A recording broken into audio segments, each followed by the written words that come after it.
Hello, I'm Lisa Thompson, the State Board of Equalization's Taxpayers' Rights Advocate. Taxpayers and stakeholders are invited to this year's Taxpayers' Bill of Rights hearing before the elected members of the State Board of Equalization on Tuesday, August 29, 2023 at 10 a.m. You can participate in person, by phone, or submit written comments before the hearing. We welcome comments, suggestions, or concerns on California's property tax system or the recent annual report, as well as on the alcoholic beverage tax program. For more information, please visit www.boe.ca.gov/TRA. We look forward to your participation.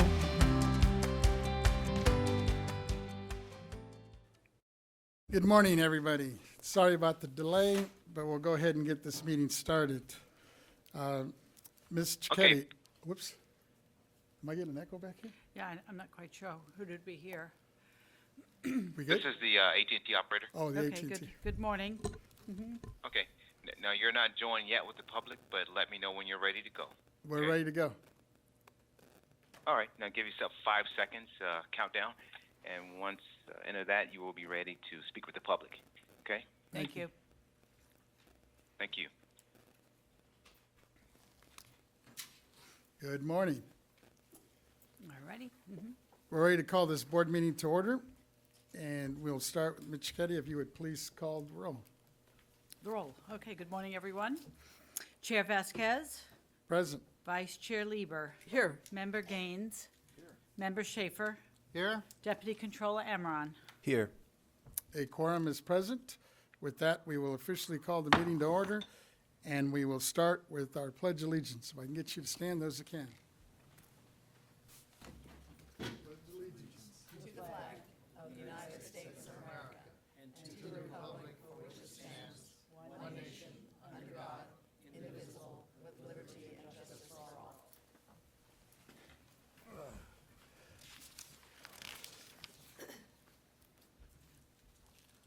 Thank you. With that, let me just start with some opening remarks, and then I'll open it up to the members. I believe there's a few others that want to have some other opening remarks.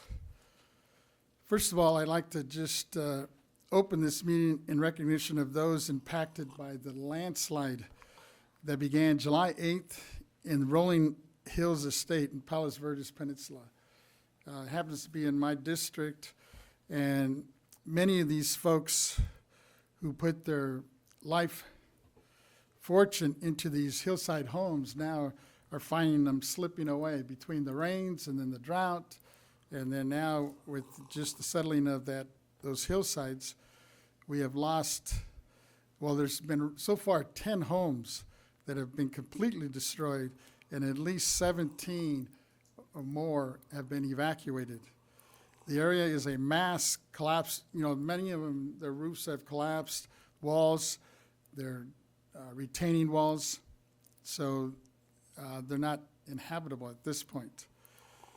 And I would just like to open up and one, in memory of some of these folks who have lost their fortune and are trying to resituate themselves, and then two, to also recognize my county assessor, Jeff Prang, and his staff for running out there quickly and trying to provide some services for those that are in need and are still have many, many questions of what to do, not only on their taxes, but also just in terms of what rights they may have when they lose, basically, in some cases, their whole parcel. With that, let me turn it to, I believe it was Member Schaefer had mentioned, then I'll open up to others that might have some opening remarks. Thank you, Chair. I usually try to commemorate birthdays of interesting people that just happen to fall on our meeting day, and we have a couple of very significant birthdays today. Estelle Getty turns 100 today, everybody's favorite grandmother, who we know from Golden Girls. She's not with us. We lost her at, I think, at age 91, but today she is her 100th, and I think that's significant. Another major birthday is Emmett Till. The president is honoring the young black man that was brutally murdered when he was a teenager for allegedly whistling at a white girl down south, which led to a lot of changes in civil rights, and his loss was a lot of improvements to our nation. Today is his birthday. He would have been 83 or 82. I have seen the play, I have seen the movie, and I've known one of the actors who was in it, and I'm glad that the President is acknowledging this important part of our civil rights history. Thank you. Thank you. And I understand actually in watching the news this morning about Emmett Till, it looks like they've dedicated that, I mean, it's sad to say the site where he was murdered. They're going to have some kind of memorial there Yes. moving forward. I'll look to my Vice Chair, Lieber. Thank you, Mr. Chair.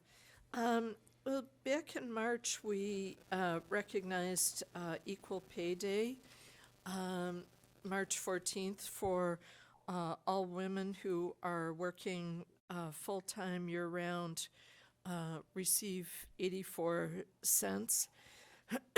And when you include part-time and seasonal workers, they receive 77 cents for every dollar paid to men.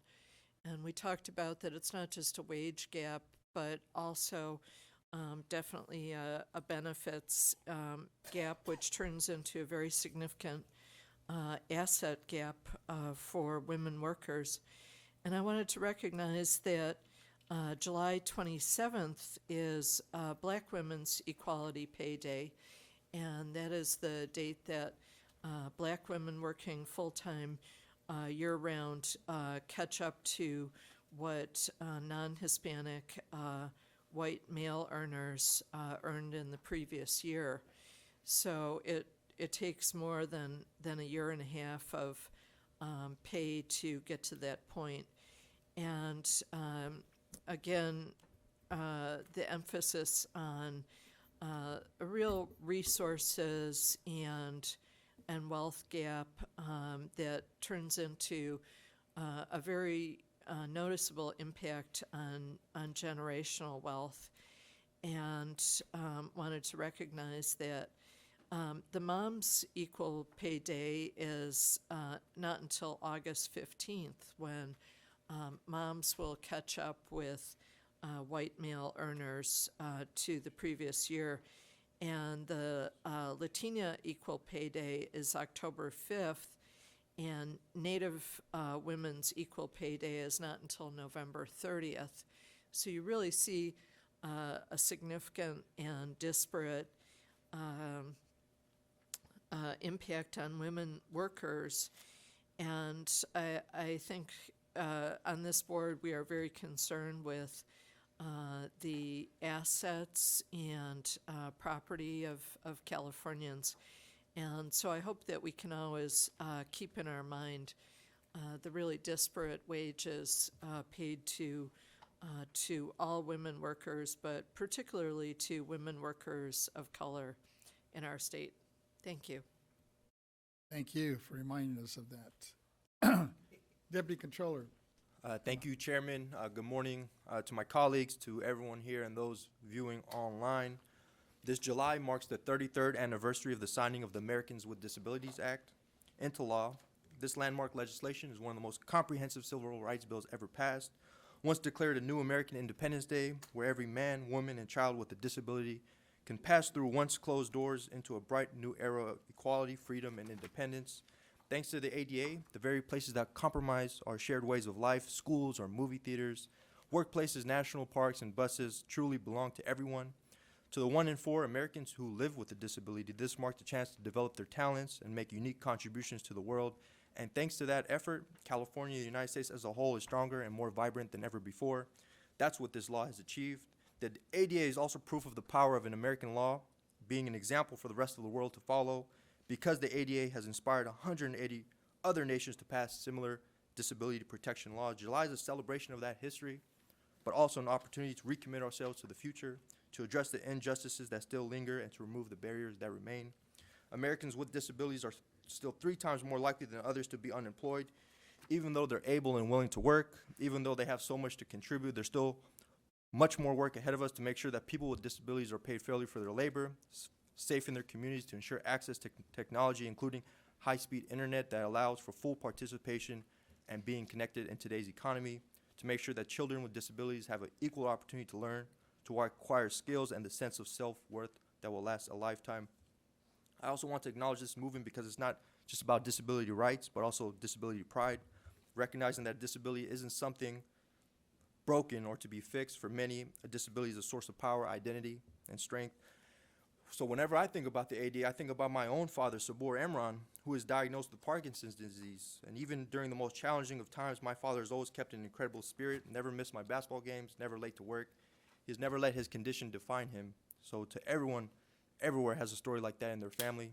To equal access, to equal opportunity, we celebrate all our citizens. We embrace you for your abilities and disabilities, similarities and differences, for your past courage and future dreams. So on this 33rd anniversary of the ADA, we rejoice in the fact that those living with a disability have the equal freedom to make a life of what they desire, and that we as one people will not accept or tolerate any form of discrimination in California, not now nor ever. Happy Disability Pride Month. Thank you, Chairman. I yield back. Thank you. Member Gaines, I believe you have something as well. Great, thank you. I just wanted to honor George Michael Dariotis, who passed away peacefully in his home, surrounded by family, on July 12th, after 13 and a half years of fighting cancer. He was just a great guy, a gentle soul. I always kind of thought of him as kind of angelic, you know. He was so tender, so kind, so loving towards people. He is survived by his wife, Christine, and two brothers, Chris and Michael, and a brother-in-law, Joe. His family moved to the Sacramento area in 1978 and opened the spaghetti factory on J Street. So that restaurant was founded by Mrs. Dariotis' brother up in Portland, Oregon. But they started it here in Northern California. And he was a great individual, very hardworking, honest, dedicated individual, active at the Annunciation Greek Orthodox Church in Sacramento, where he was a member and served on the Church Endowment Fund Board and was instrumental in growing the stewardship of the church.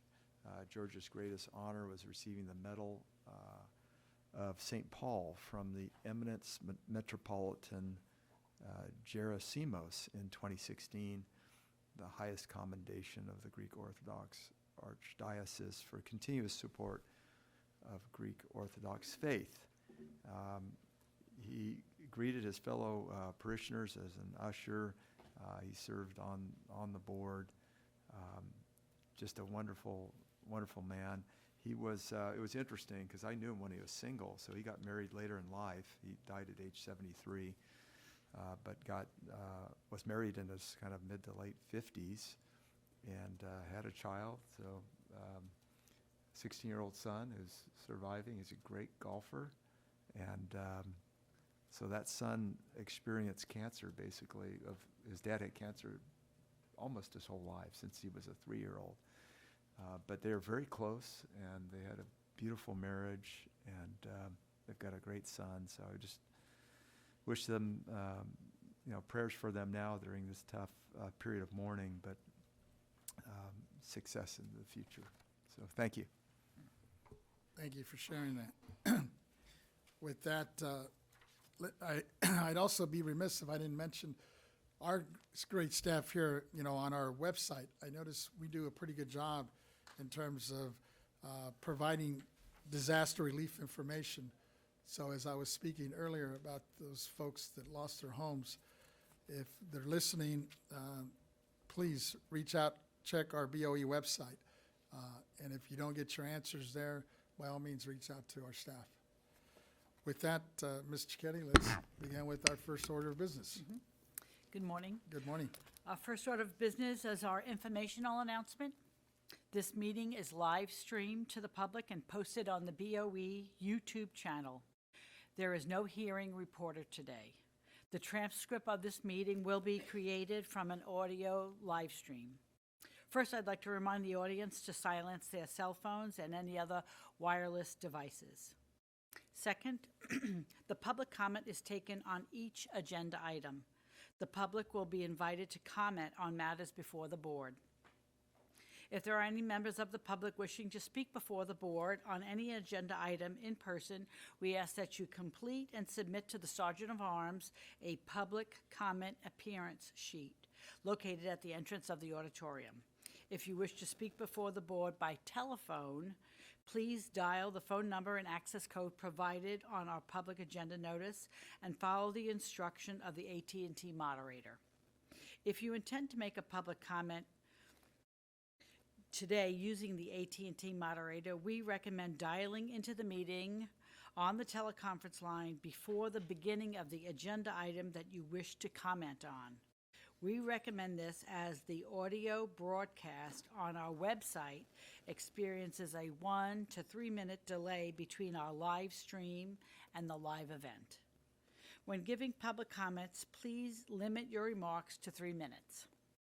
This concludes the informational announcement. Thank you.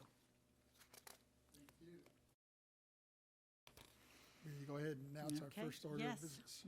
Our first item on today's agenda is item 1, public comment on matters not on the agenda. Persons who wish to address the State Board of Equalization regarding items not on the agenda may do so under this item on the agenda. Please note that the board cannot take action on these items not on the agenda. However, the board can schedule issues raised by the public for consideration at future meetings. When giving your public comment, please limit your remarks to 3 minutes. We do not have anyone in the audience who has made note that they wanted to make a public comment, and we have nothing in writing that has been received so far. So let's go out to the AT&T moderator. AT&T moderator, could you let us know if there's anyone on the line who'd like to make a public comment? Thank you. For public comment at this time, please press 1, then 0 on your telephone keypad.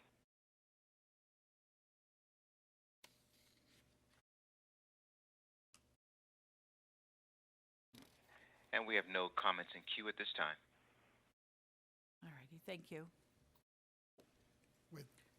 With that, I guess we move on to our first item. That's Mr. correct. Kitty. Our first item is item 2, tax program matters, fiscal year 2023-24, private railroad car tax rate, report on the tax rate applicable to the 2023-2024 private railroad car assessment.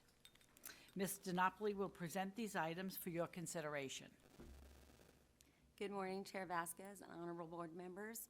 I am Pamela DiNapoli, manager with the State Assessed Properties Division. For item 2, the private railroad car tax rate, I'm here today to report this year's rate at 1.149%, which is down slightly from last year, 1.155%. This rate is computed annually by the board's Legislative Research and Statistics Division under the provisions of Revenue and Taxation Code Section 11403. This code section states that the board shall annually compute the average rate of general property taxation in the state.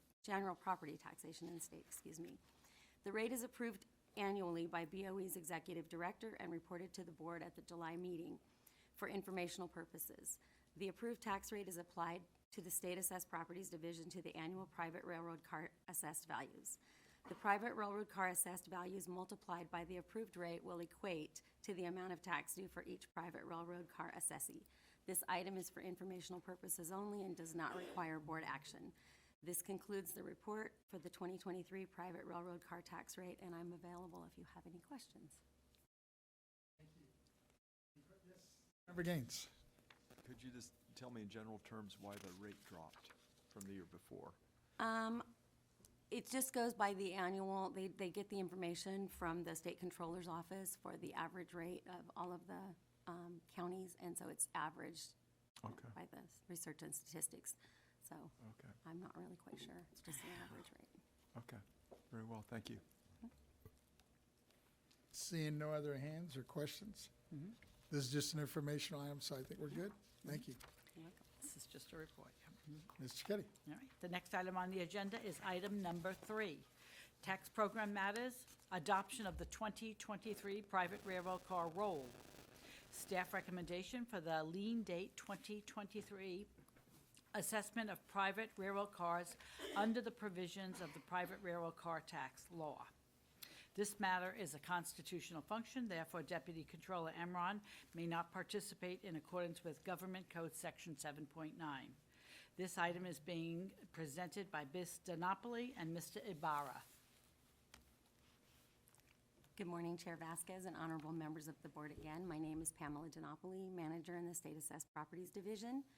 With me today is Mr. Jason Ibarra. He's a supervisor of our field appraisal and board roll production unit. We are here today to present for your consideration and adoption the 2023 private railroad car assessment roll. Before you is a report entitled the 2023 Recommendation for Assessment of Private Railroad Cars.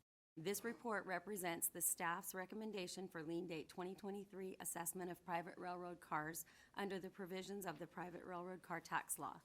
This year's total recommended assessed value is approximately $899 million.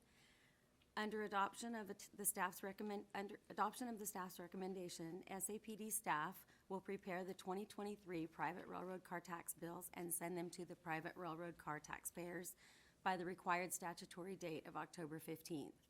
The tax is due by December 10th, and the tax is collected and deposited into the state's general fund. I ask for your adoption of the roll, and Mr. Ibarra and I are available if you have any questions on this. Members, do we have any questions or comments? Seeing none? Then I guess we need to actually take action on this one. Let me just entertain a motion to approve the staff recommendation. It's been moved by my vice chair. I will go ahead and second that. Okay. We don't have any written comments on this one. I was just going to say, no, we have no written comments. We have no one who's in the audience. So let's go out to the AT&T moderator. All right. AT&T moderator, is there anyone on the line who'd like to make a public comment regarding this item? Thank you. And please press 1 then 0 at this time if you have public comment.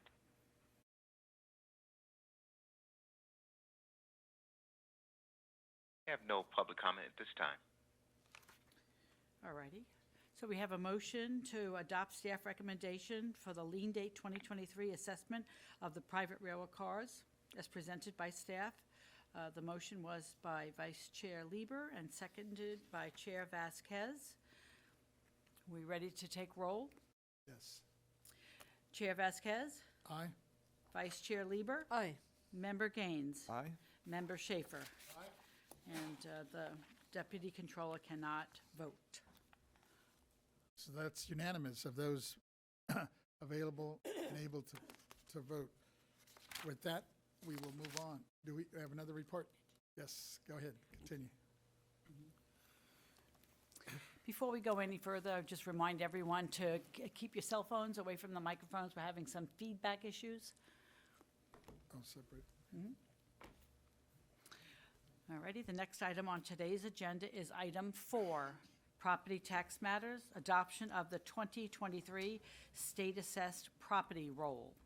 Staff recommendation on the allocation of the unitary values adopted by the board in May 2023, plus adjustments based on prior board action and staff recommended non-unitary values. This matter is a constitutional function, therefore the Deputy Controller Emron may not participate in accordance with Government Code Section 7.9. This item is being presented by Ms. DiNapoli and Mr. Ibarra.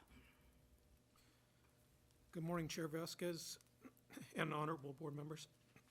I'm Jason Ibarra, supervisor of the State Assessed Properties Division, Field Appraisal and Board Roll Production Unit. With me today is Ms. Pam DiNapoli, manager with the State Assessed Properties Division. We are here to present for your consideration and adoption of the 2023 State Assessed Properties Board Roll.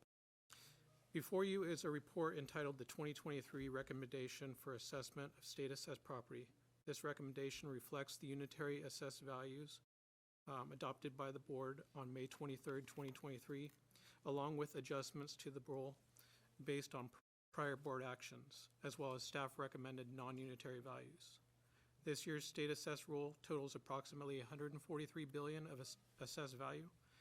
As additional information for the public audience, I want to highlight that the main difference between this item currently before the board and the board's adoption of the state assessed unitary values in May is that today's recommendation includes the allocation of the unitary values adopted in May to the appropriate counties in which the specific property is located.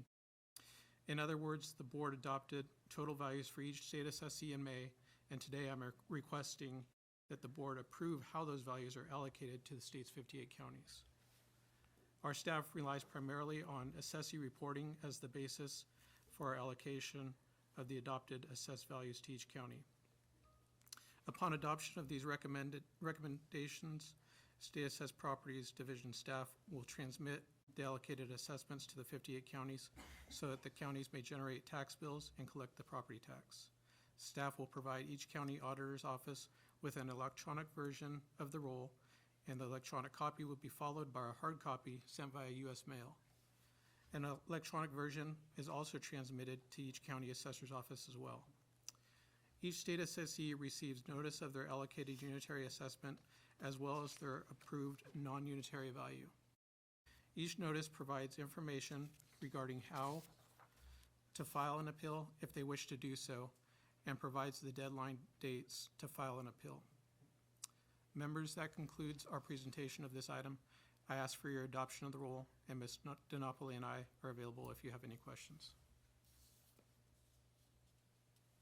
Members, do we have any questions? Oh, yes, Member Gaines. I'm just curious as to, do you ever have challenges that might come from a county in terms of the allocated amount for their particular county for state assessed property? I'm just trying to figure out, what's the nature of that relationship with our counties versus the BOE? Generally speaking, there's not a lot of questions regarding it. We have a very open communication with them, and they contact us if they have any questions, and we respond with whatever information that we've been able to attain based on the reporting and our field appraisers' land values and such. So we don't really have any issues with that, no. Okay, Does that never answer a your question? valuation question or anything?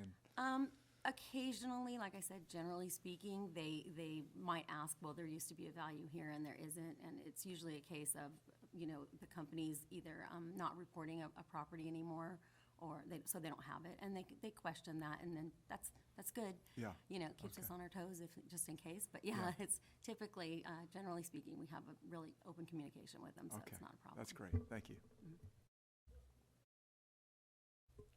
Seeing no other hands or comments, I think we're good. I would just move the staff recommendation on this. And it's been seconded by Member Gaines. We don't have any written comment on this, do we?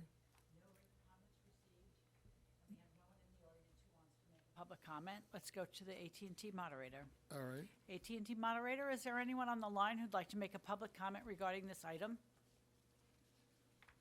Please press 1, then 0 at this time.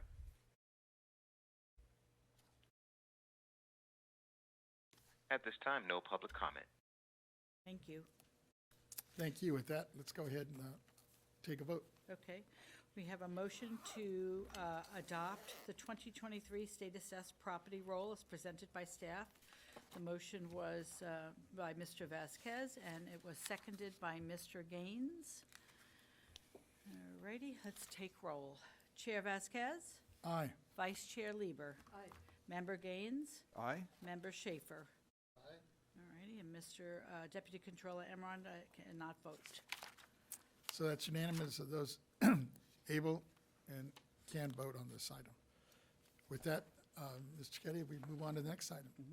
Thank you. Thank you. The next item on today's agenda is item 5, consent agenda, adoption of the June 27th, 2023 board meeting minutes. This is a consent item.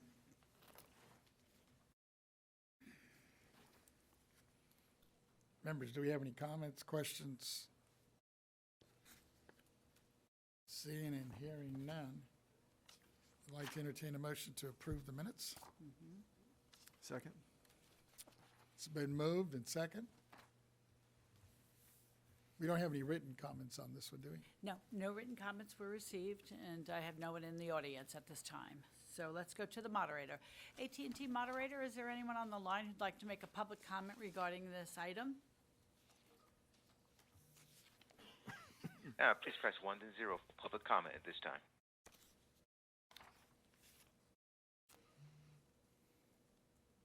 No comment at this time. Alrighty. So I have a motion to adopt the consent agenda as presented. The motion was by Mr. Vasquez and seconded by Mr. Gaines. Let's take roll. Chair Vasquez? Aye. Vice Chair Lieber? Aye. Member Gaines? Aye. Member Schaefer? Aye. Deputy Controller Emron? Aye. Thank you. With that, it's unanimous of all those enabled to wanting to participate. Oh, Okay. and with that, Ms. Chiquetti, if you would please call our next item. Okay, good. The next item on today's agenda is item 6, Board Member Matters and Initiatives. Board Member Strategic Plan Updates. Quarterly reports on priorities, actions, and progress related to the goals of the Board Member Strategic Plan. This item is being presented by Mr. Vasquez, and I have Ms. Cohen on the agenda, but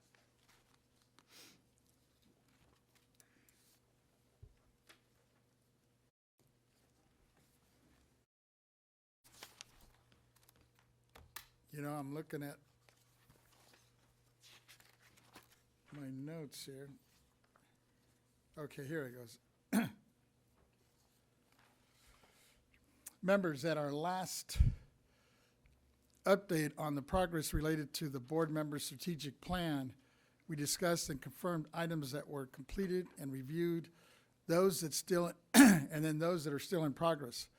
I asked the executive director to give you a copy of the most recent spreadsheet from the October 2022 so that we can use it today to discuss what remains to be done or any changes that should be made. If you would please look at your spreadsheet, and then I believe Deputy Controller has some comments on behalf of the Controller. So we'll open up with that, and then we'll bring it back to the members. Go ahead. Thank Deputy you, Controller. Chair Vasquez. I want to thank you for your efforts in leading this board in our strategic planning efforts. The Controller wants each of you to know that as a board, we were on track in developing this plan in 2019. Each priority is as important today as it was when we established them. I will read each goal into the record. Goal number 1, ensure the board's constitutional mandates are being performed in the most cost-effective, efficient, and timely manner with the 58 elected assessors and California taxpayers in the forefront. Goal number 2, to establish and meet workload priorities and provide direction for members to achieve statewide objectives and workload in a manner that ensures maximum transparency and opportunity for open discussion. Goal number 3, develop an educational outreach and plan. Goal number 4, develop an agency-wide branding campaign to ensure that California taxpayers, elected officials, business associations, nonprofits, veterans, and other constituencies are knowledgeable about the agency and the board, as well as their exclusive responsibility of property tax administration. The Controller encourages each of us to remember these goals reflect the board's commitment to rebuild the organization and restore its stellar national reputation. The Controller unequivocally believes that the BOE team is the most competent and knowledgeable property tax professionals in the nation. She is committed to ensuring that the organization and our 58 county assessors have the necessary resources to fulfill our respective constitutional responsibilities. However, such a commitment will require accomplishing the goals delineated in the strategic plan. The Controller looks forward to working with each one of these board members in doing just that. As for the Controller's strategic plan updates on Goal 1 and 2, I have informed the Chair's office that the Controller, in partnership with the Executive Director, would like to provide her report to the Chairman next month.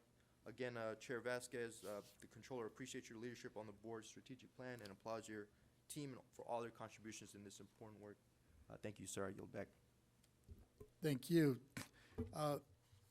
Before I open it up to the rest of the members, the only item that I was looking at that we've actually made the change already, and I just wanted to include it, I guess we should make that change.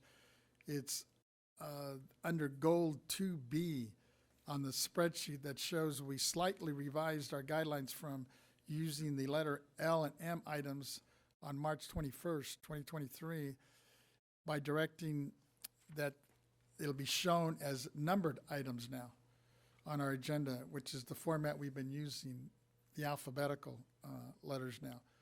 So I guess that should just reflect that. And with that, seeing no hands right now, let me turn it to our executive director and see if she has any comments, and then I'll bring it back to our members as well. Thank you, Chair Vasquez. Yvette Stowers, Executive Director. I will hold on my comments to after Member Gaines and Member Schaefer has an opportunity to speak on their items, because my comments relate to those. Okay. With that, let me turn it to Member Gaines. Yeah, I'd like to just make a few comments on the work group related to workforce. And I also have some comments about veterans too. Yes. I don't know if you want me to make both of those now. Well, why don't we hold on the veterans until we get the vice chair's Okay. report? Yeah. Okay, thank you. So thank you, Chair Vasquez. It's no secret that I take a deep interest in the staffing here at the BOE. I think it's critical that we are fully staffed and competent. We have highly trained individuals to ensure that we are giving taxpayers the best possible service. And I appreciate the updates that Ms. Renati is giving us on a regular basis to show the hard work that the agency has undertaken in terms of its recruitment, retention, and training efforts. The baby boomers retiring is going to present a challenge and has presented a challenge to the BOE and all public and private firms moving forward. And I appreciate the attention and effort that our staff is showing to ensuring that we have the personnel firepower to carry out our mission. But I'm also interested because of my background in politics. Although I have represented some cities, most of my districts have been rural, small counties. They face some challenges that are unique to them when it comes to the ability to pay competitive wages, to the ability to provide internal training, all the way down to the absolute number of staff and how that might be challenging. Losing one staffer when you have an office of 3 people is far different than losing a staffer in a larger county assessor office. Suddenly those remaining staffers might pick up a 50% increase in workload. And I've heard many stories about how difficult it is to try to fill that vacated role. Sometimes it takes years to find the right person, and you need individuals that need to be trained. Even if you find someone that would work out well, often they need to be trained and have specialized skills and institutional knowledge. And so that is something I look forward to in terms of providing insights and solutions for the BOE and counties of all sizes in recruitment, compensation, training, and any other areas that will allow for well-staffed and well-prepared property tax experts that will faithfully provide service to our constituents. So thank you. Thank you. Member Schaefer, did you have any comments on this? Or are you going to wait? Okay. I'll turn it to my vice chair. Any comments on this? No. I'll turn it back to our executive director. Thank you, Chair Vasquez. Members, Member Gaines, Member Schaefer. I'm going to actually do an update on Member Gaines's item regarding the board member strategic plan that kind of interplays with the workforce. However, there were some specific goals on the strategic plan. Goal 3, developing education outreach plan, and Mr. Gaines, Member Gaines is the lead on that. And with that item, there's item 3A1, develop a board member education outreach plan that identifies all constituencies. Work with the executive director and Mr. Kim, our communication director, to create a vision for how the members can fulfill their ambassadorship. So I'd like to report, I'm pleased to report that we are currently implementing the vision from the committee and from the USC study. As you may recall, the USC students reported out at the May 22 meeting on their study, and they recommend to do outreach in toolkits. We have implemented various toolkits, and we have taken their suggestion to make sure that to the extent possible, that our information, our fact sheets and et cetera, is done in plain English so that it's easy to understand. However, if there's a need for additional fact sheets or brochures or collateral material, please let me know, and we would take steps to provide them for you. We have also implemented the solution to from the USC students report, such as, again, the toolkits, and I will probably say it again when I talk about item 3A4. We have information sheets, fact sheets, social media toolkits and graphics, and suggesting talking points and flyers. And some or most members are capitalizing on this collateral. I encourage you to use more of it. Again, if you need material, please give me a call, and I will. We have it. We just have to order it. If you're going to an event and you want to pass something out, I highly encourage you to use something like the updated fact sheet that we have. And again, everything's in simple language. Goal 3A2. And just to kind of summarize that, each board member will identify items relevant to their district to include in the plan. The executive director will conduct a survey with each member to confirm their education and outreach needs. Okay, so as your executive director, I did conduct a survey with the members' offices last year and reported those findings back to the subcommittee, Mr. Cox and Mr. Gardner. And they in turn reported back at the August 22 meeting of what the members were looking for as far as outreach material. And it was very high level. It was pretty much the same thing: toolkits, flyers, social media, and capitalizing on what we currently have in place. 3A4, again, is about toolkits. And we have those in place now. And of course, with all toolkits and social media and collateral material, we have it. And it's always going to be something that is subject to updates because things change. So I would like to say that has been implemented. Then goal 4 is basically a branding. And as you guys went through this branding issue of branding the BOE, it really came back to communication and outreach. So that goal has kind of been rolled into, or is the same as goal 3. But we have developed the ambassadorship program, which includes, again, the recommendations from the USC study to the extent possible, understanding that we are a government agency and we do have some restrictions, especially as an elected board. So to the extent possible, we have implemented those suggestions. And again, that's back to the collateral and marketing material. I am very pleased to say that what the members have reported, saw as a need under goal 3 and 4, we have taken action to implement, and we are here to help you move forward as you continue to promote the Board of Equalization. I'm available for any questions that you may have. Thank you. And thank to the members. You know, when we started this, we were all new. And I remember we had like our own little powwow, matter of fact, right here in the center, a little retreat where we started this. And then Member Cohen, myself, kicked it off, and with the participation of then Brenda, actually, and Yvette, you were up here as the deputy controller at the time.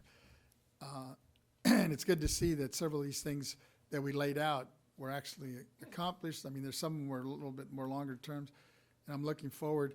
And I'm looking forward to continue this, and we should leave this open because I understand the controller will be joining us in August, and I'm hoping to have an opportunity to speak to her before and just kind of go over some things, because I know some of the things that we had started, we left some loose ends, and we need to just come back. And we had talked about creating like benchmarks, and not only for ourselves but for staff as well, so we have something to shoot for.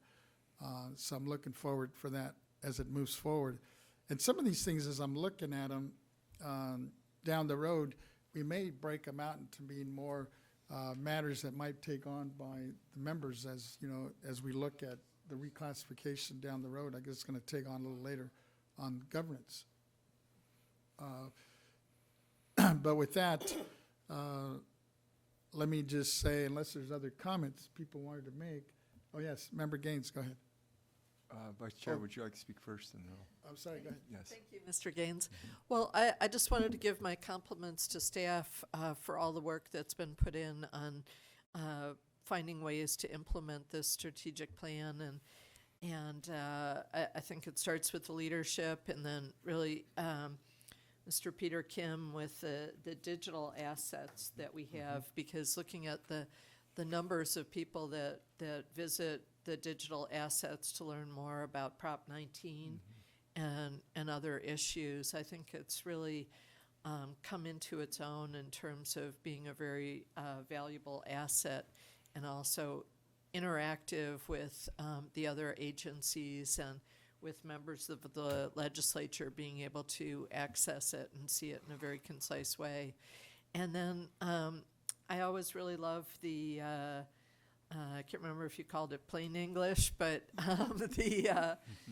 the non-legalese as far as our documents, because it's an art of both covering the legal nuances of it, but also making it very accessible, because we all know that our constituents have less and less time these days as people are working multiple jobs and et cetera. And so it's really, I find with so many of our printed pieces as well as the digital assets, that it is something that people can learn a little bit more at a glance. And that's, I feel, really where we need to be right now to capture the attention and give our constituents what they need in that moment.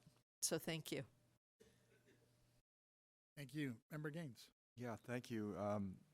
I agreed with the Vice Chair's comments. Really excited about the new webpage, in particular the elements of Prop 19, because it's created so many questions, and we've seen it because we're counting how many responses there are. And it's probably around 500,000 responses, I think, at this point, in terms of people, trying to inquire and get information, and such an easy way to do it through our website. And things that have popped up more recently have been this boat tax issue. So, I like the idea of these fact sheets that we're getting. They're very helpful, and the ability to have the easy to read documents. That I know I'm repeating what the Vice Chair said, but I can't emphasize it enough that if you're a nonprofit and you're having to fill out an application from the BOE, and we simplify it, and it reduces the number of questions dramatically as a result, then that's a win-win. So, yeah. So thank you for your efforts, and I think things are looking good in terms of follow-through on our strategic plan. Thank you. Seeing no other hands or comments, we will go ahead and continue this item for our August meeting, and looking forward to hopefully coming up with some more concrete. And, as we kind of as we look through this, especially the spreadsheet, kind of look at some of those items that we could possibly take off, or maybe merge, or look at in terms of short-term and long-term goals. I know when we originally put this out, we had kind of put them in the long-term, short-term, and medium goals. And looking forward to that conversation with our controller to see what we do in terms of the phase 2 here moving forward. So with that, thank you all. And I don't think there's any written comments on this. Is there any public on this? No. Because we're going to carry it over anyway. Okay. With that, Ms. Cicchetti, if we would move on to our next item. Okay, good. The next item on the agenda is item 7. Board member matters and initiatives, specialized unit within the State Board of Equalization's legal department to support and address the needs of small and mid-sized county assessor offices. Board discussion and possible action related to directing the executive director to provide the board recommendations about establishing a specialized unit within the legal department to ensure legal matters elevated by small and mid-sized county assessor offices are handled expeditiously. This item is being presented by Deputy Controller Emron on behalf of Controller Cohen. Yes, Deputy Controller, I understand we might have some speakers here you want to introduce and do some opening remarks? Possibly. I'll start with the opening remarks. I'm not sure if the speakers are present online Oh. here, but I'll just Yes, they continue are. on. Okay. Oh, there. Great. Thank you for letting me know. Thank you, Chairman, honorable members, Executive Stowers. Thank you for joining me at the presentation table for this agenda item. Today, on behalf of the Controller, I present to you a request to have the Executive Director assess and evaluate the feasibility of creating a specialized unit within the Board of Equalization's legal department to support and address the needs of small and mid-sized county assessors. Because of the complexities inherent in our multi-billion-dollar property tax system, county assessors representing our small and mid-sized counties, compared to those from the more well-funded and well-resourced larger counties, are often left without adequate resources to expand professional staffing, retain legal counsel, and alleviate retention challenges. This disparity may result in a county assessor being compelled to make a decision based on independent judgment rather than sound legal advice and guidance. This is where the Controller believes in exploring whether the Board of Equalization should play a role in addressing this resource gap. The specialized unit, if warranted, will further advance the agency's constitutional responsibilities and address and fulfill a need for local assessor offices. The Controller makes this recommendation based on the long-standing reputation that the Board of Equalization's legal team is regarded as one of the most experienced and competent property tax lawyers in the nation. The legal team's extensive capacity and institutional knowledge is valued and repeatedly sought after by local county assessors, property taxpayers and advocates, the legislature, government bodies, business associations, universities, think tanks, and other stakeholders. However, the current workload demands of the legal team continue to exceed staffing allocations with limited relief in sight due to the many complexities associated with implementing Proposition 19 and other property tax changes. As a result, the current legal team's ability to properly and timely provide legal advice to small and mid-sized local county assessors' offices is simply not sustainable. Therefore, this proposal is before you today to direct the Executive Director to review this matter and provide the Board with a report and analysis on the value, feasibility, and cost of creating a specialized legal unit within the Board of Equalization's legal department to specifically address the needs and challenges of small and mid-sized county assessors. The Controller is requesting that this report back to the Board occurs at the August 2023 Board meeting. I also wanted to thank, for the record, has been submitted in a letter from the California Assessors Association on behalf of President Lee in support of this specialized legal unit.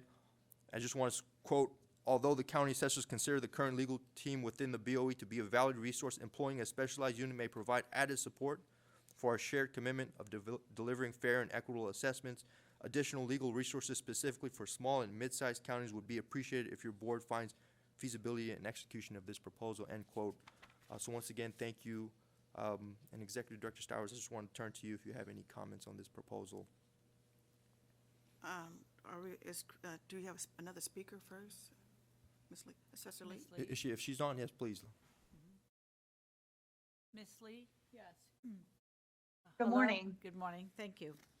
Morning. Good morning, Chairman Vasquez, members of the board, Thank you. Deputy Controller Emran, and staff. Thank you for allowing me to speak this morning on behalf of the California Assessors Association.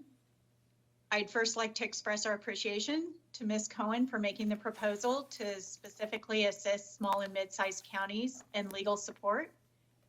Also, thank you to the Board of Equalization for exploring the feasibility of this issue. When I reached out to the assessors, one area, in addition to specific legal inquiries that seem to be most concerning to the small and mid-sized counties, is assessment appeals. The county council offices often do not have property valuation or property tax experience, or are conflicted when counties do not have a separate assessment appeals board and instead have the Board of Supervisors sitting as the Board of Equalization. Since county council must represent the Board of Supervisors during an appeal, they may be conflicted in also representing the assessors. Another suggestion made by the county assessors was to ask if an addition of legal counsel could be made to the California Assessors Association. So that was just another option that was brought up that I thought maybe I would submit to your board. Thank you, President Lee. I really appreciate you coming before this body to present your support, and also that the letter you submitted that's been submitted into the record. And in regards to those proposals, it's something that will be included, as we collect the data, will be included in the report back in August if this board finds this feasible. Thank you. Thank you. May I? Assessor Lee, you commented about legal inquiries, assessment appeal boards, and additional legal counsel for the California Assessors Association. When you say legal inquiries, are you referencing legal opinions? Yes. Okay, When the assessors make legal inquiries of your legal team, okay. what I was referring to. And then assessment appeal boards, I understand that issue where you, if possible and feasible, we can provide assistance when you're going before an assessment appeal board. That would be wonderful. That would That be- seemed to be the biggest issue that the small counties were having, Okay. was having representation during an assessment appeal. Okay. Now, this idea of legal counsel for the California Assessors Association, can you elaborate a little bit more on that one? What's the concept would be? Yeah, that was actually an issue or a suggestion, I guess, brought up by one of the assessors. And he had suggested that maybe if there wasn't legal counsel able to be administered through the Board of Equalization for assessment appeals, if it would be possible to maybe have legal counsel under the California Assessors Association umbrella that could be representative, Okay. you know, of the small and mid-sized counties. in So, but appeals. it's still related to the assessment appeal board support work. Correct. Got it. Thank you for that clarification. If I may, members, I'm prepared to give some very highlight overview of these three suggestions and Controller Cohen's proposal. When it first came up in June, I was under the impression that there was perhaps some gaps in the services that we're providing. And I really focused on our services when it came to responding to the county assessor's request for legal opinions. And that was my focus, and what I saw then, and I believe I know I did report out to you back in June, that we do not have a backlog in that workload. It is considered to be a priority workload, so no matter how an assessor requests a legal opinion, and they have various channels to make that request. It can start when they're working with the assessment services unit, working with program staff, and as they're working through this technical issue, it may raise to a need for a legal opinion. And when it gets to that level, then the assessors and program staff contacts the legal department and they make a request for a legal opinion. The assessors also can contact the legal department directly. Let me state, the assessors can also contact the deputy director for property tax, Mr. Young, and discuss issues. And as they're discussing the issue, if they feel like they need a legal opinion, then it's elevated to legal, and it starts the process of a legal opinion, and it's, again, priority workload.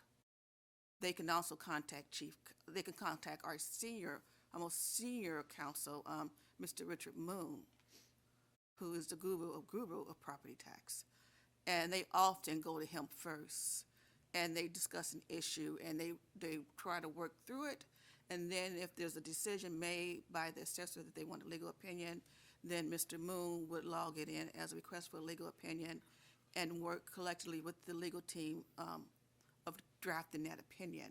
And it's not all Mr. Moon's work, because every attorney that we have is on deck when it comes to responding to the assessors for legal opinions.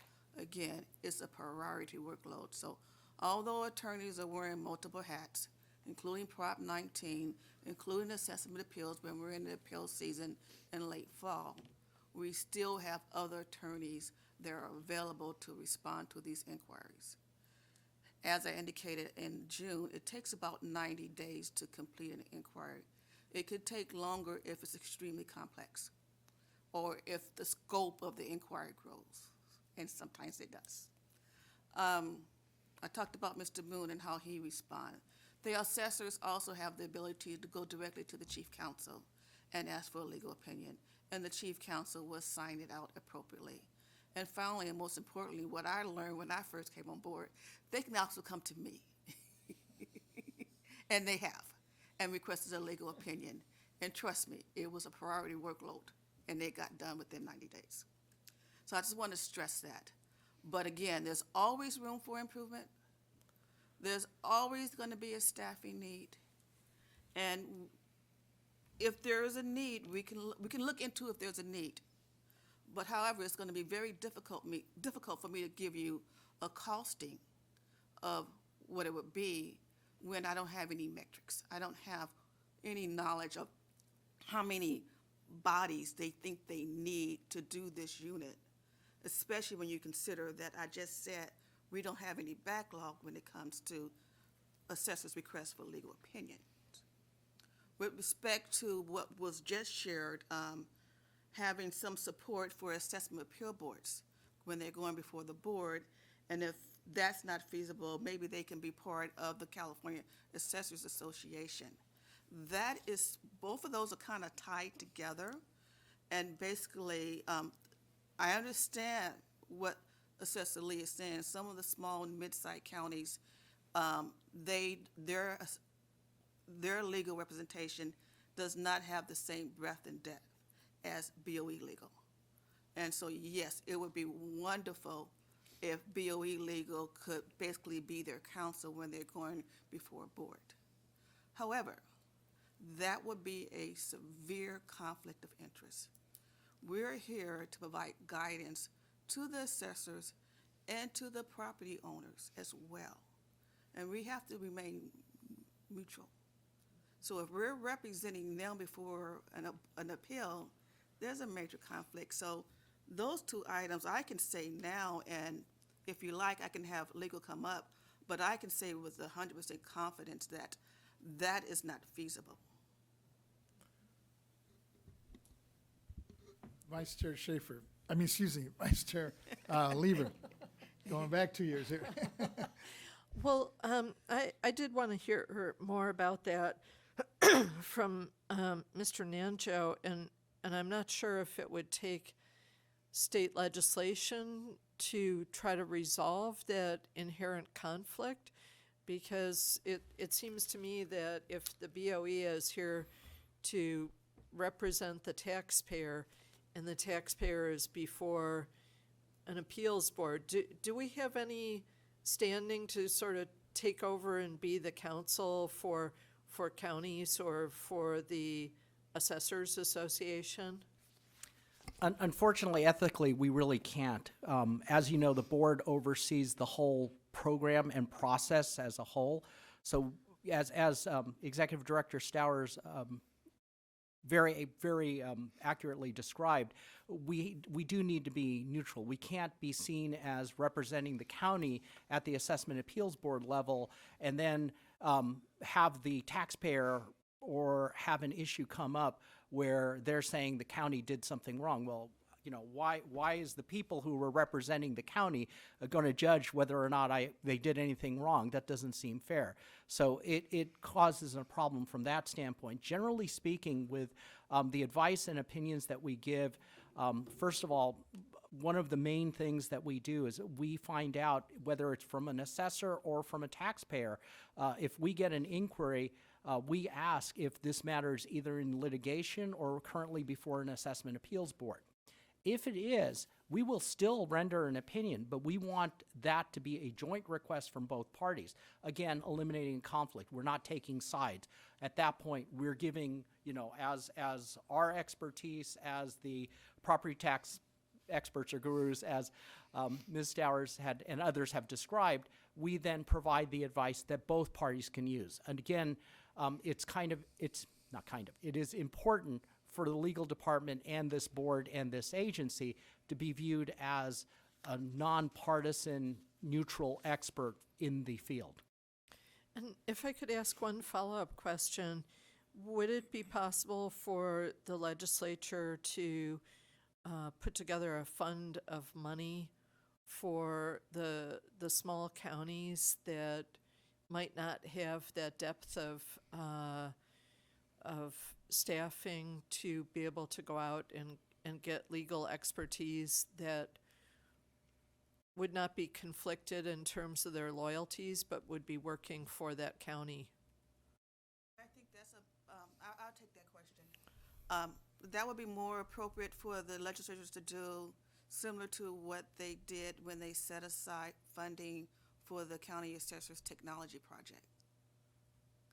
So absolutely, they could, if the assessors went forward to the legislators, and perhaps Controller Corn would like to take the leadership on that, they can go forward and say, we need X amount of dollars to have counsel within the California Assessors Association to support our legal needs on an ongoing basis. I think that might be something for the board to consider, and it would be possible to request or invite legislation or to get a spot bill to work on with the controller where the roles are separated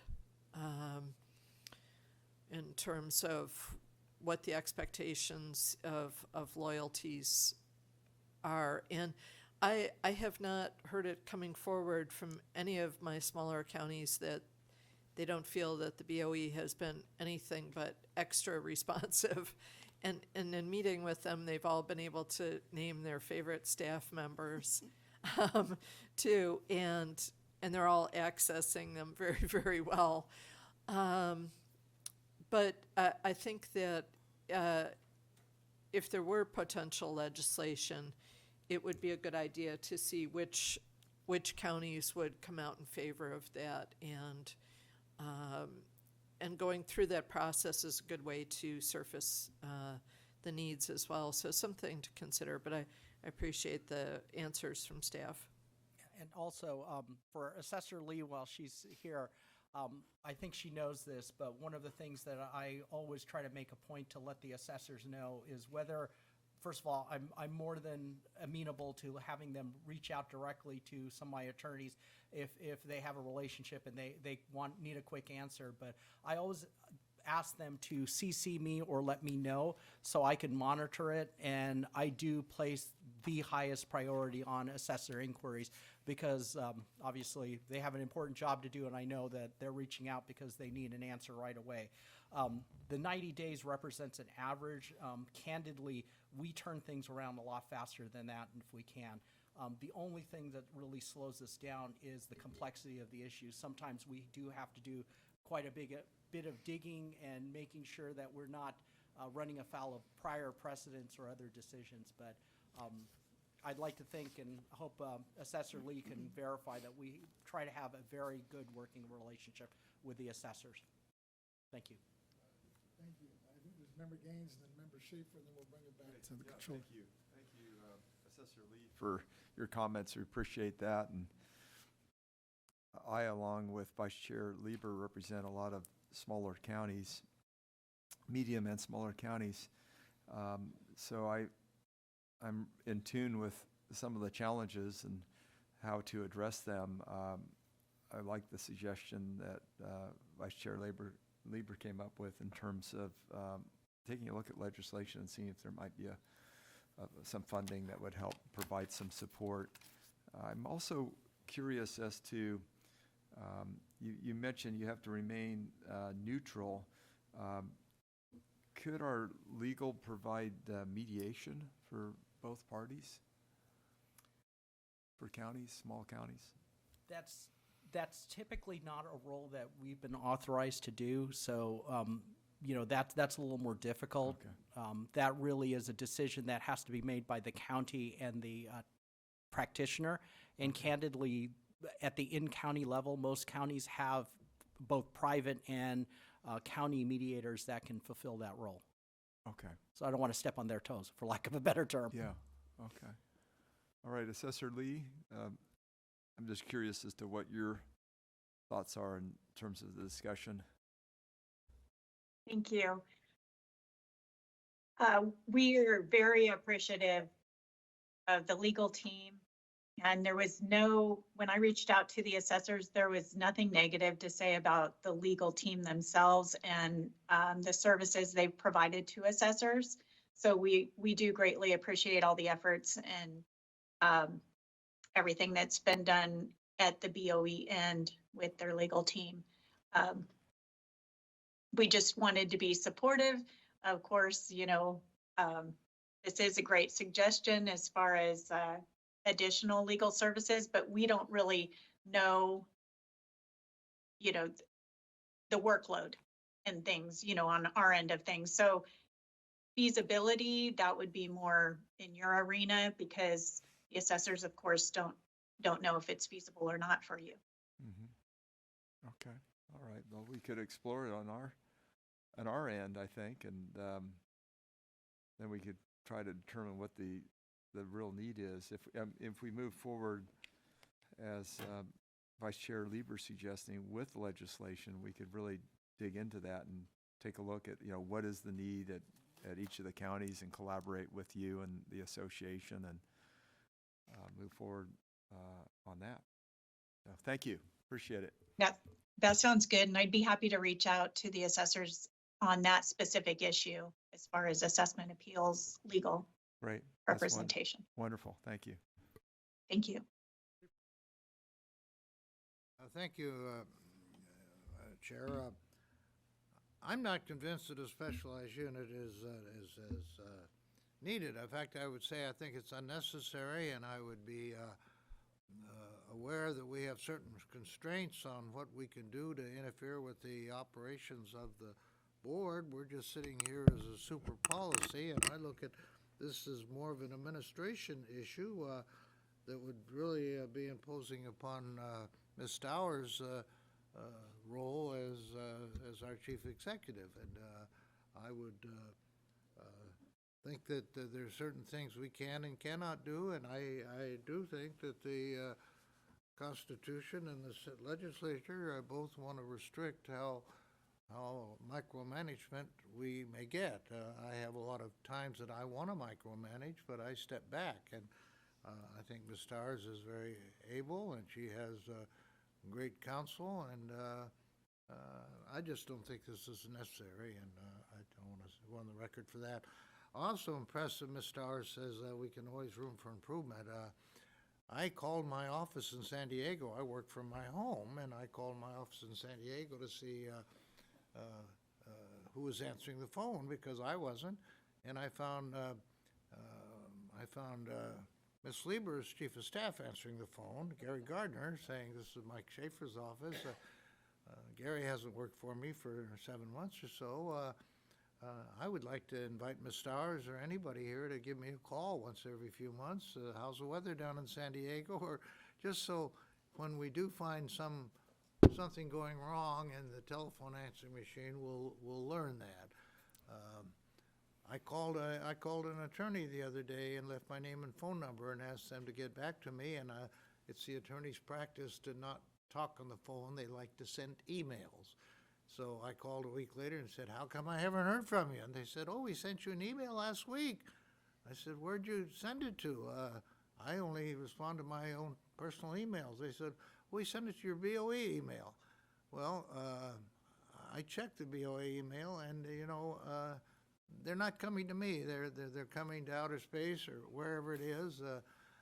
I would like to ask Ms. Stowers and anyone else with the BOE to feel free to contact me now and then so we can see if the system is working, because where there is always room for improvement. Thank you. Thank you, sir. I would look into 2 of those items, especially your phone. It's most likely that your call, your main line call is being forwarded over to Mr. Gardner's phone because he was your chief deputy. So we just need to change it over so it's being forwarded over to your current deputy. And I expected in May to hear from you within 10 or 15 days, as usually as anybody responds to a request from a member of the board. And a month went by and I wasn't hearing from you, and I was a little upset, but I was falsely upset because you had promptly and responded within 10 or 15 days and did an excellent job. But the memorandum you sent out went to my BOA deal, which goes to Cody, and it just was not regarding the relocation issue that Member Schaefer's raised. It said it's just regarding cost. And of course, it was regarding the cost of doing it, but he saw it regarding cost and did not think that was really of any great moment. And it was actually cost for something that was a great moment. So I would say whenever you do send out something, that with the description of it be as full as possible, so it gets immediate attention of all of our staff as it should, because whatever wisdom you send us, we want it, and we want it, we don't want to miss it. Duly noted. I'm looking at that email, and it did say memo to members of meeting costs. You're absolutely right. The subject line is meeting costs. The attachment read members to members on meeting costs, so I can understand where, and the abundance of all the emails received, it was overlooked. And that's Cody one said he reason had- why I he had resent it several yesterday. meetings, several emails Yeah. from you, and that Yeah. he didn't pick up on that. Yeah, so- I truly understand that, because I get a lot of emails too, and that's why I resent it yesterday, to put it back on top of your email box. Just I'm for not that being reason. critical, I'm just climbing on your quote, always room for improvement. Always room for improvement. Thank you, Ms. Stars. Thank you, sir. Thank you. With that, let me bring it back to our Deputy Controller. Thank you, Chairman and colleagues, for all your input. I want to get back on track here to Ms. Cohen's proposal. I appreciate all your comments this morning. However, I do have some of my own comments and questions. First, Ms. Stowers, as stated in Ms. Cohen's memo, she believes our legal team is the hardest working team around and is extremely competent and well respected. They're also very responsive. That said, the need is so much greater. The controller is simply asking that we assess the needs, explore and evaluate the feasibility of creating a specialized legal unit within the legal department. She further believes that this is a responsibility of the board to bring this matter to your attention. And to my colleagues, it's not about the team not fulfilling the responsibility. This proposal is about rebuilding the organization. We want to make sure that the board is fully equipped to carry out its constitutional functions. And that's what we're referencing here today. And that's the request that Member Cohen has before this body to evaluate a need. This proposal has been discussed with you as well, Executive Director, and you have indicated to our office that you support this proposal. So Member Cohen does request that the board support this. And in regards to AB 102, I just wanted to make a comment to you, respond to you, Member Schaefer. This board has been crippled by that fear of AB 102, and I believe it's impeding on the wheels of progress of moving this board forward and rebuilding this agency to the stellar national reputation it once had.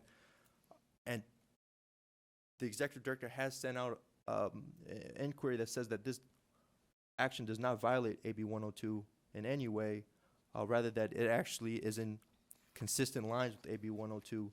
So it is a request of the controller to continue this motion, move forward on creating a specialized legal unit, which is going to expand our outreach and influence within the board across the state and show leadership to our county assessors, many of whom are from our small and mid-sized counties that need our help, that rely on this agency and the resources and the value of and knowledge that we bring. So I urge that my members here, colleagues, you support the controller's motion to look at this value data. It's like I said, it's just a report. We're doing good governance. We brought this proposal forward to the Executive Director to explore the feasibility, to examine the cost, and collect data and report back. No action is being taken other than that. And in August, we will see if everything is in line. And that's the request of the controller today. May I comment, sir, before the Sure, go members? ahead. I'm in support of the concept. I have not given an opinion on whether or not we need a specialized legal unit.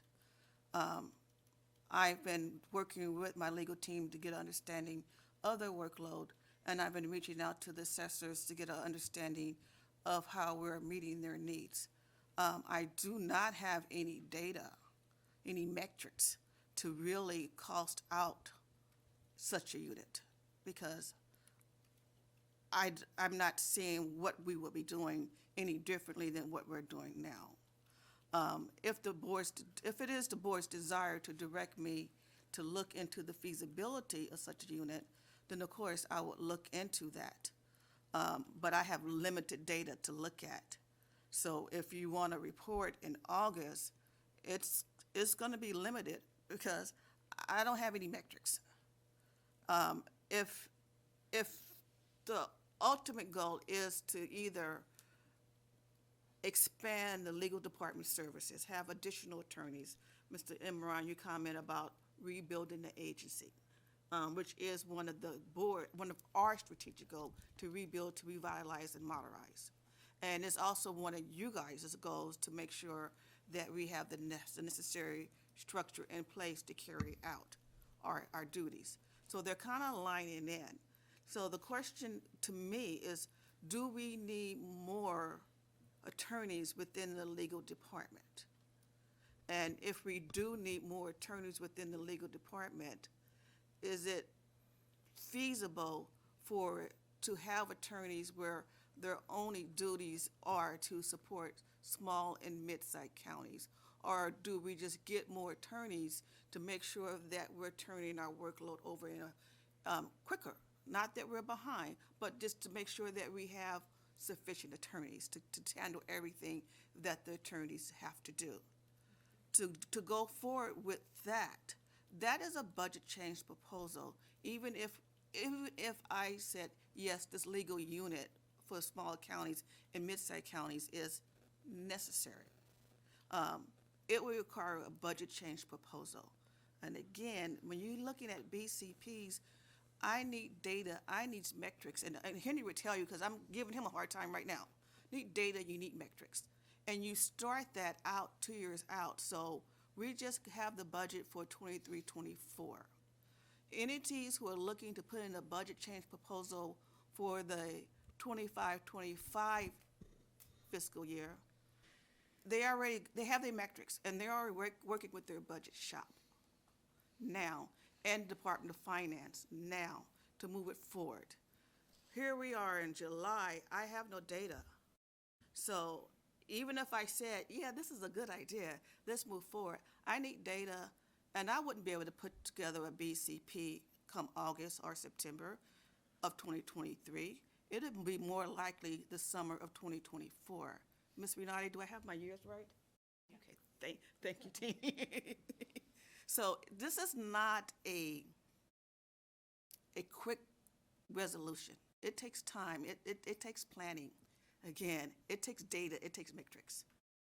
I support the concept because, again, there's always room for improvement. And Mr. Nanjo would tell me he wants more attorneys. And who doesn't want to build their empire? Executive Director, I appreciate that. I think you're getting a little bit ahead of ourselves with the budget change proposal. Simply asking for an evaluation on the value, the impact, the feasibility, a data report, and even if you need additional time, an additional 2 months, that's fine to collect that data to make sure that everything is properly intact. But essentially, like I said, I'm asking for a study out that will be reported out to the Board of Equalization. But Chairman, may I ask for a 10-minute recess real quick to discuss with my co-counsel? Just before we get into that, though, I think there's some questions here.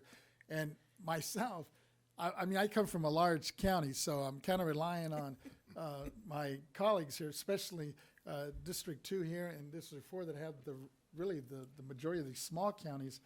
And I'm not hearing the need, but I hear the concern and where you're trying to go with this. And I'm open to the fact, giving them back, or at least giving her the opportunity to come back and give us that report of some sort. But I'm hearing from her frustration is that she doesn't have the data. So I guess I'm a little confused, where do we go from here? But I know my vice chair wants to weigh in. Let me give her an opportunity, and then we'll come back to you. I could weigh in too. Yes. I know that we, at some point, I'm assuming that we have to go out for public comment on this, but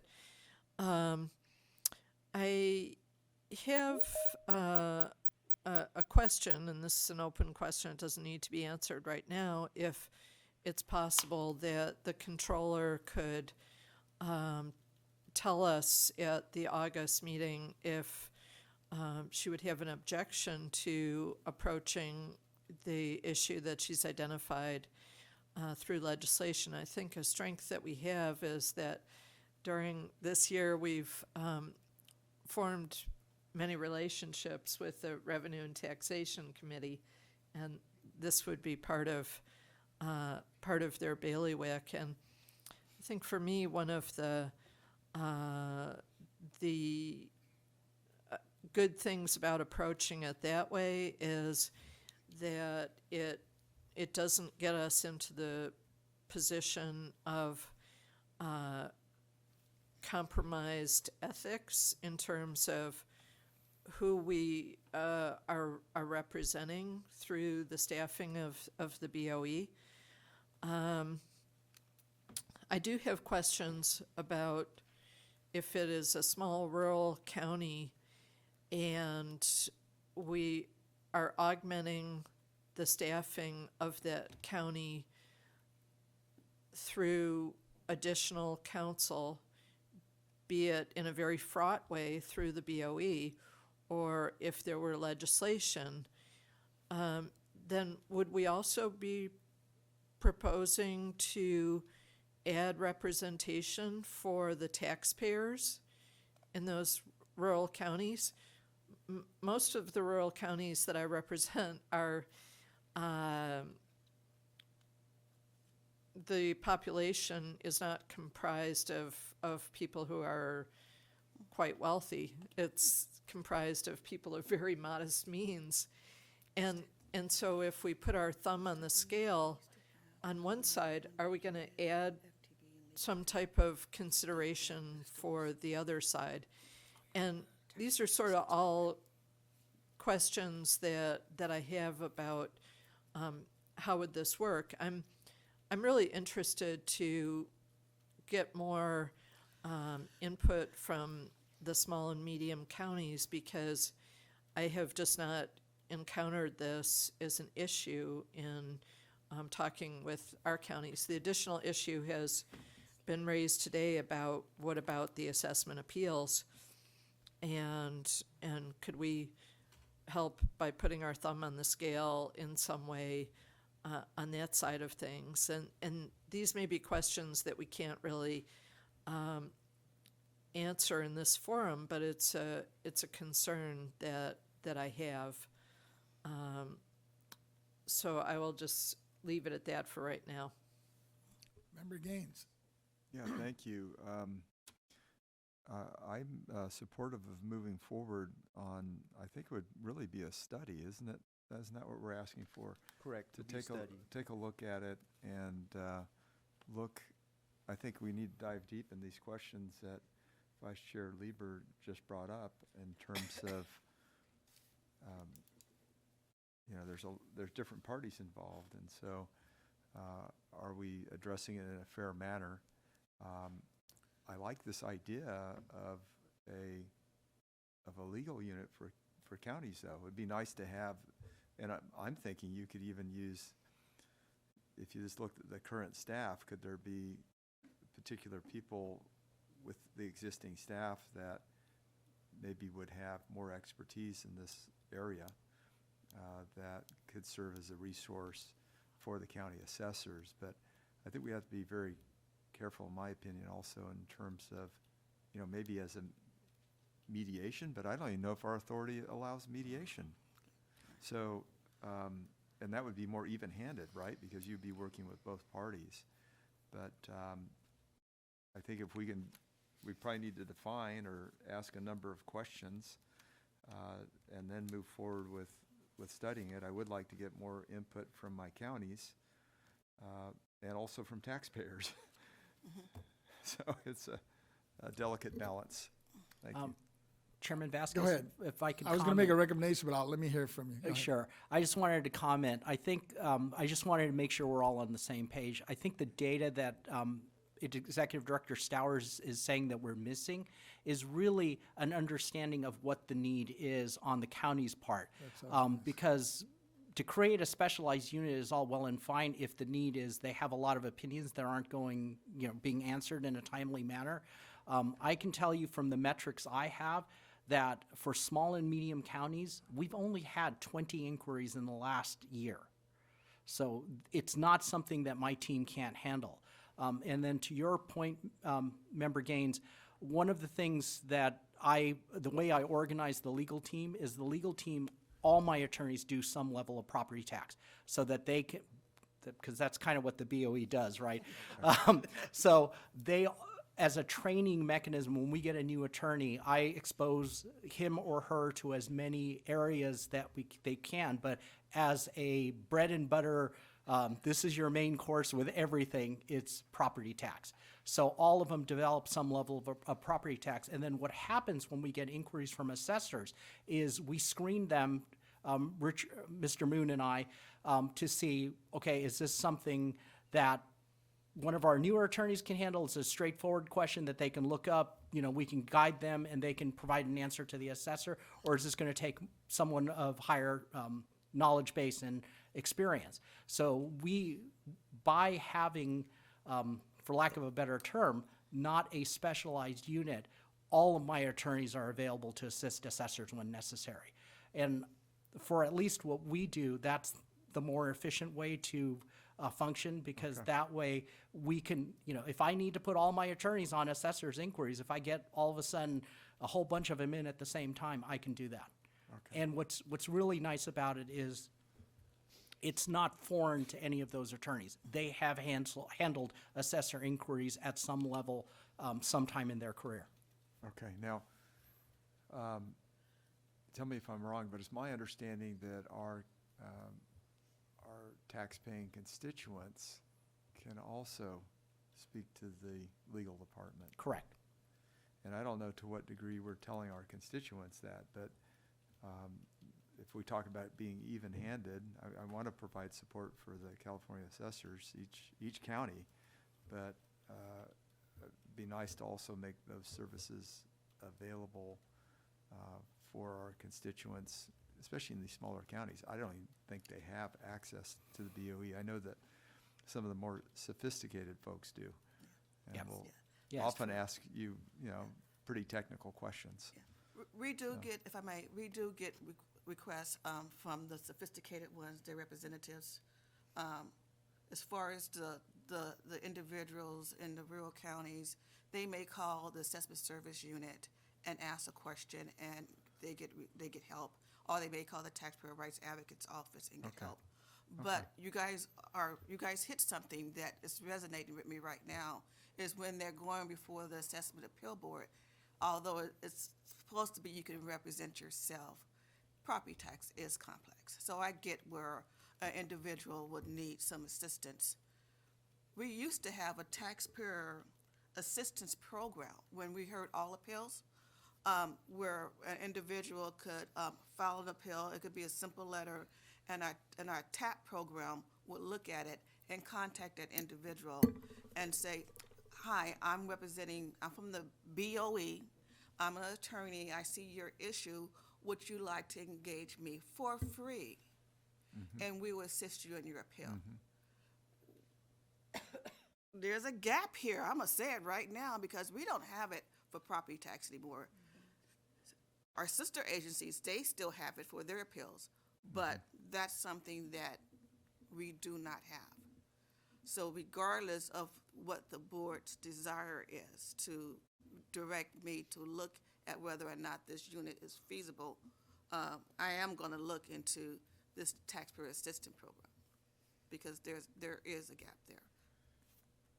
And that was, okay, I'm sorry. Go ahead. Can I have a follow-up Go ahead. question? Oh, I'm Because- sorry, one more thing. Assessor Lee would like to comment. Oh, I lost her on the screen. There she Oh, there is. she is, okay. I'm back. Welcome.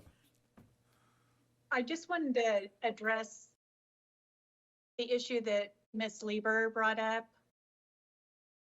That usually when the assessors are needing assistance with legal assistance, it doesn't come when it's a single family residence or normal, small business taxpayers. Those, we don't need legal assistance at all.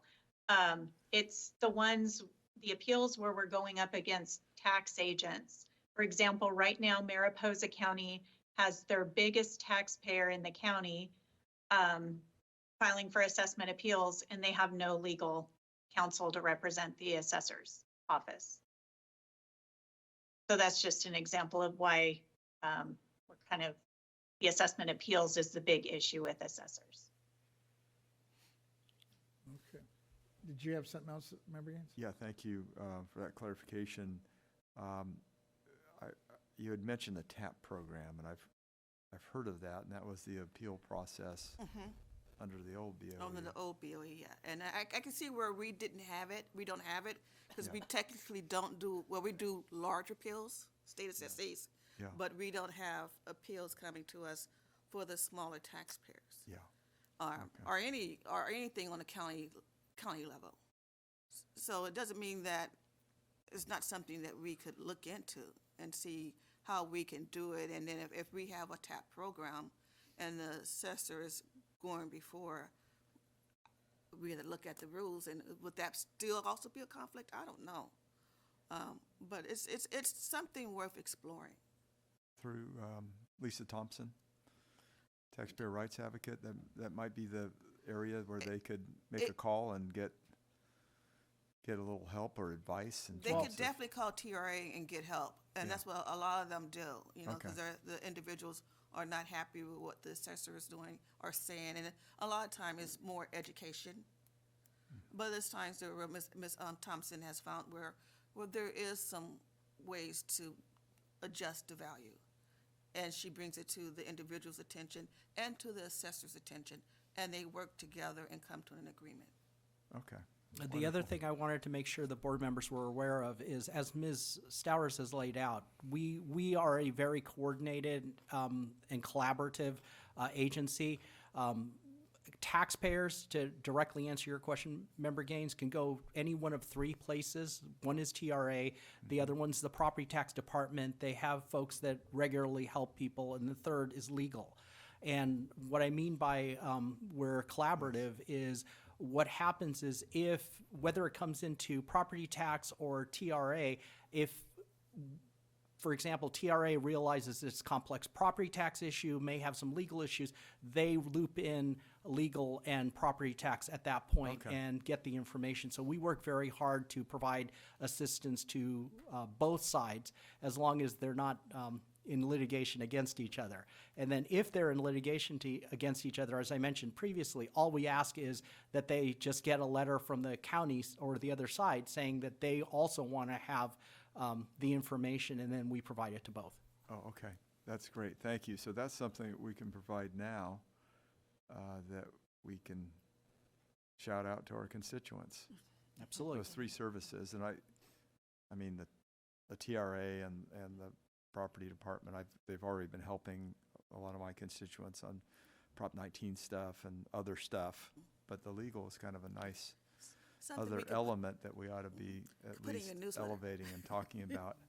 And a lot of times legal is in the background, because property tax and TRA, if there's any question at all, they run things by legal, and we make sure that we check those over so everyone's getting good advice. Okay, good. And I'm in support of the study and examining this. And Executive Director Stowers, I think maybe you could help us kind of quantify, what are we examining, along with Controller Cohen. If that's the and Mr. desire of the Imran. board, I will do a study. Based on this conversation, it's more than what I thought the request was. So a turnaround in August, I don't think I'm gonna be able to get you something in August, because I want to make sure I do a thorough study and then a meaningful study. What's realistic? Now that you're hearing the scope. Yeah, the it's scope obviously a little bit bigger now. the scope is huge. Yeah. It's more like October, because I really want to take the deep dive. And we should. So what are we looking at? We're looking at, if the board so directs, I would appreciate if you asked me to look into the feasibility of such a unit and possible legislation, and provide a report back to the board at the October. I would like to do two things, okay, to be real honest. I would like to provide you with a report back, but I'm gonna have to really take that really deep dive into operations. And I want to be as transparent as possible, but some of it may be confidential. So I would like to provide you with a confidential report and a high-level report. So what if I was to move, and let's see if I'm in line with what you're looking at here, to allow to do this deep dive study, listening to the comments we've had, suggestions, and it's obviously a little bit more open now, that gets into your legal department, what legally we can do, because there's some things that legally we may not be able to, or given our new role here. But what we can do, out to coming back, let's say October, is that sufficient? Yes. And then, let me see if I'm capturing everything from my deputy controller here. Thank you, Chairman. Again, colleagues and Executive Director Stowers and Mr. Nandro, the request before us. I appreciate the healthy discussion today. From behalf of all you, again, this is a request before us to assess, evaluate, and determine the costs here. All the questions posed today in this healthy discussion will be addressed in the report.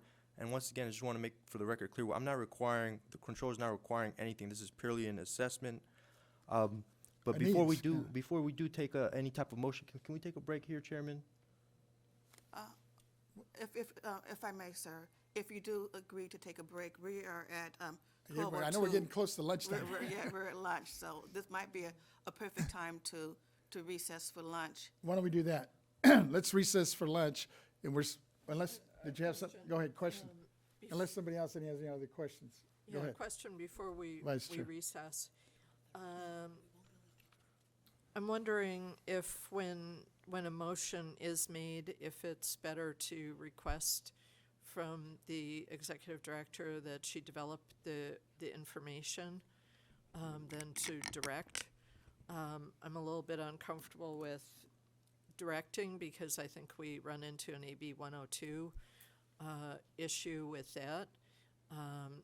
And I'd be interested in requesting information on the general topic. I'm not interested in requesting to go deeper on a specialized unit because I think we've heard some very good reasons about cross-training, serving taxpayers in a better way, in a more comprehensive way.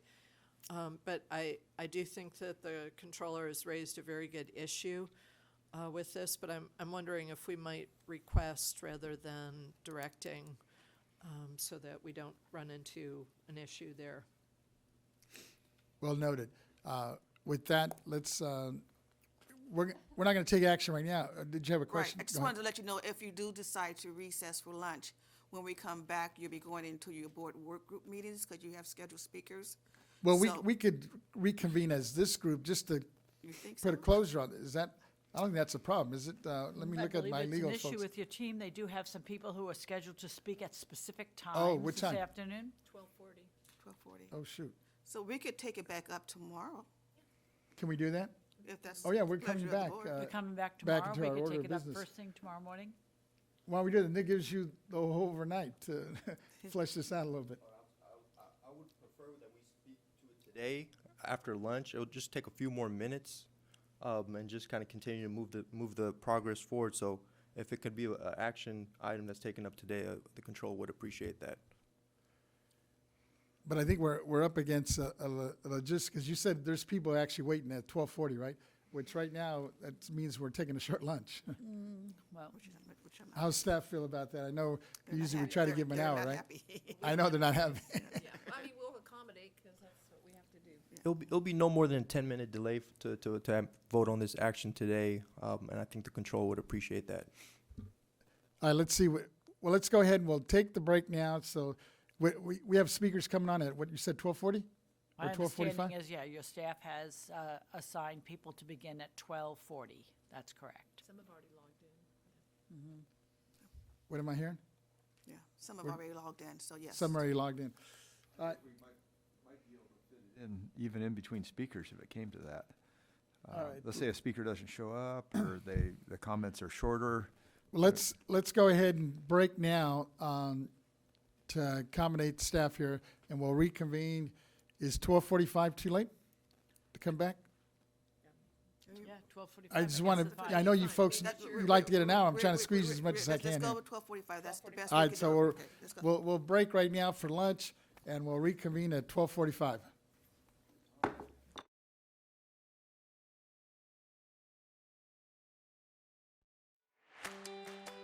Hello, I'm Lisa Thompson, the State Board of Equalization's Taxpayers' Rights Advocate.